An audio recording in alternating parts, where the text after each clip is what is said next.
dear parents, today we will discuss about the pre-foundation concept. We know very well, मैं आज उन parents से बात करना चाह रहा हूँ जिन पेरेंट्स के बच्चे क्लास 7 टू 10th क्लास में स्टडी कर रहे हैं, क्योंकि अभी क्या है, हम लोगों के सामने बड़ी एक विचित्र सी सिचुएशन क्रिएट हो जाती है। हम लोग क्या करते हैं कि बच्चे को अब नॉर्मल स्कूलिंग में रहने दें, या आजकल अच्छी सिटीज़ है या अच्छी अच्छी जगह पे जो वेल एजुकेटेड पर्सन है वो प्री फाउंडेशन का कंसेप्ट बहुत बार सुनते हैं, लेकिन बहुत सारी चीज़ें हैं वो दिमाग में चलती है, क्या पता इससे बच्चा वीक हो गया या और कोई इश्यूज़ आ गया। तो आज अपन इन पे वन बाय वन डिस्कशन कर लेते हैं। जैसा आप लोगों को अच्छे से पता है कि इंडिया के अंदर ऐसा कोई भी कॉम्पिटिटिव एग्ज़ाम नहीं है जिसके अंदर क्लास 6 से 10 तक का एनसीईआरटी सिलेबस नहीं आता। मीन्स चाहे वो यूपीएससी का एग्ज़ाम हो, चाहे वो स्टेट आरपीएस जैसे राजस्थान में आरपीएससी, चाहे वो एसएससी का एग्ज़ामिनेशन हो, चाहे वो बैंकिंग का एग्ज़ामिनेशन हो, सारी एग्ज़ामिनेशन के अंदर हम लोग क्लास 6 टू 10 तक के जितने भी जो सब्जेक्ट है, चाहे वो एसएसटी हो, चाहे वो मैथ्स हो, चाहे वो साइंस हो और चाहे वो रीजनिंग हो, उन कंसेप्ट को हम वापस से रिवाइज करते हैं for that competitive exam. Pre foundation concept के अंदर हम लोग पीसीपी प्री फाउंडेशन है वो स्टूडेंट्स के लिए एक best environment, means normally pre foundation है वो चलता है, फर्स्ट ऑफ ऑल बच्चा क्या करेगा, स्कूल में जाएगा, आफ्टर दैट इवनिंग के अंदर बच्चा कोचिंग की क्लासेस में जाएगा। बट यहाँ पीसीपी के अंदर हम लोग ये दोनों चीज़ें एक ही साथ एक ही क्लासरूम में प्रोवाइड करवा रहे हैं। तो अब क्वेश्चन ये अराइज होगा आप लोगों का कि फिर दोनों में डिफरेंस क्या हुआ। दोनों में डिफरेंस ये हुआ कि यहाँ पे बच्चा स्कूल प्लस कोचिंग का कंसेप्ट का सिंपल सा मीनिंग ये हो गया कि बच्चे का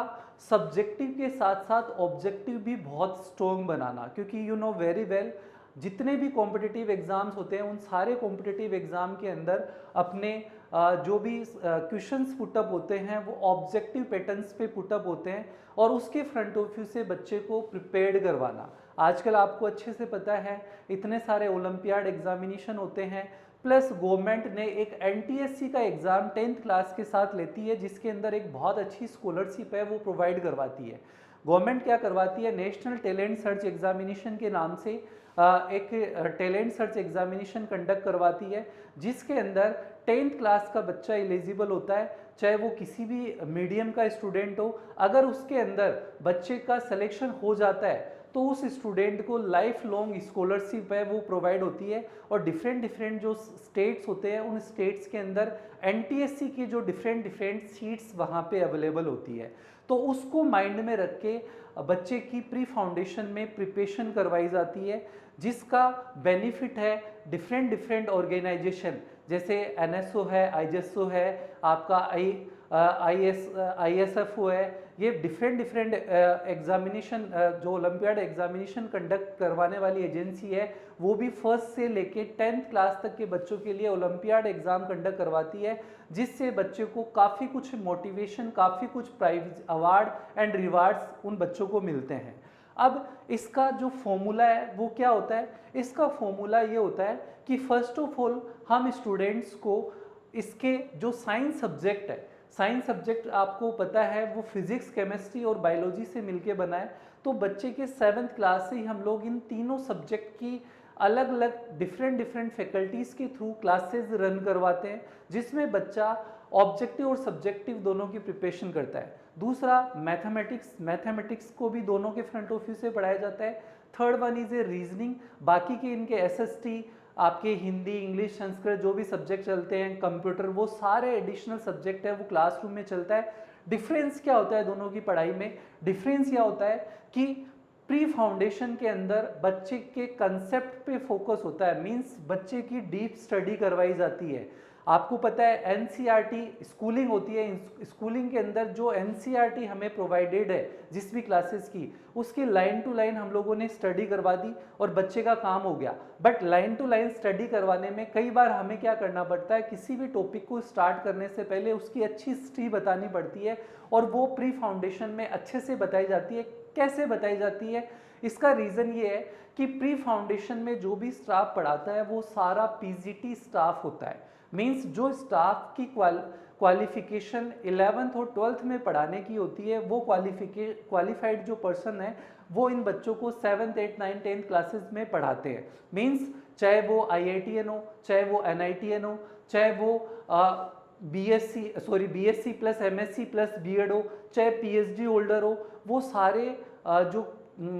स्टाफ है वो इन बच्चों को पढ़ाता है। तो उससे आपको अच्छे से पता है कि अगर आपका स्टाफ अच्छा है, वेल क्वालिफाइड है, तो बच्चे में ग्रूमिंग भी उसी के अकॉर्डिंग आएगी। दूसरी बात कि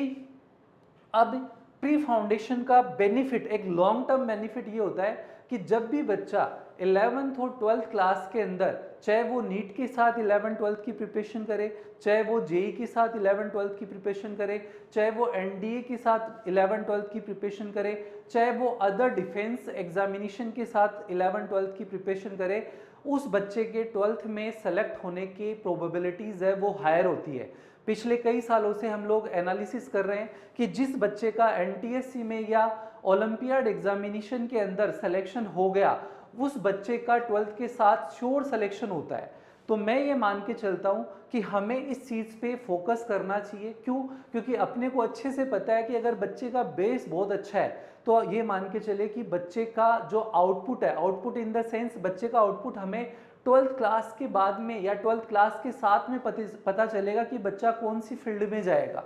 दूसरी बात यह है कि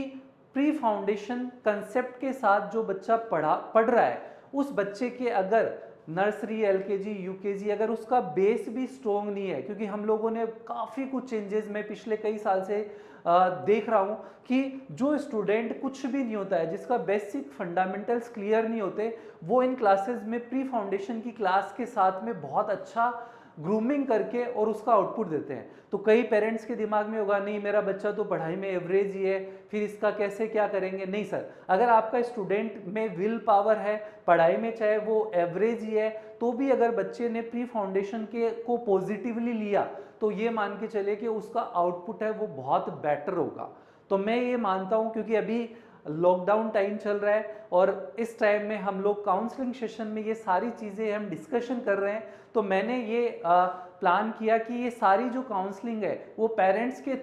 के पास जो वेबसाइट्स होती है, चाहे वो फेसबुक हो, इंस्टाग्राम हो, ट्विटर हो, व्हाट्सएप हो, उसके थ्रू हम लोग फॉरवर्ड करके उनको बताएं कि what is the pre foundation. और ऐसा पीसीपी प्री फाउंडेशन है, पूरे राजस्थान में एक सिंगल ऑर्गेनाइजेशन है जो स्कूल प्लस कोचिंग, चाहे वो सीबीएसई स्कूलिंग हो, चाहे वो आरबीएसई स्कूलिंग हो, उन दोनों के साथ में प्री फाउंडेशन का कंसेप्ट चल रहा है। हमें अलग अलग क्लासरूम में, अलग अलग शेड्यूल में, अलग अलग टीचर्स से नहीं पढ़ना, हमें एक सिंगल टीचर से पढ़ना होता है और वो सिंगल टीचर ही आपकी स्कूल प्लस कोचिंग की प्रिपरेशन दोनों साथ में करवा देगा।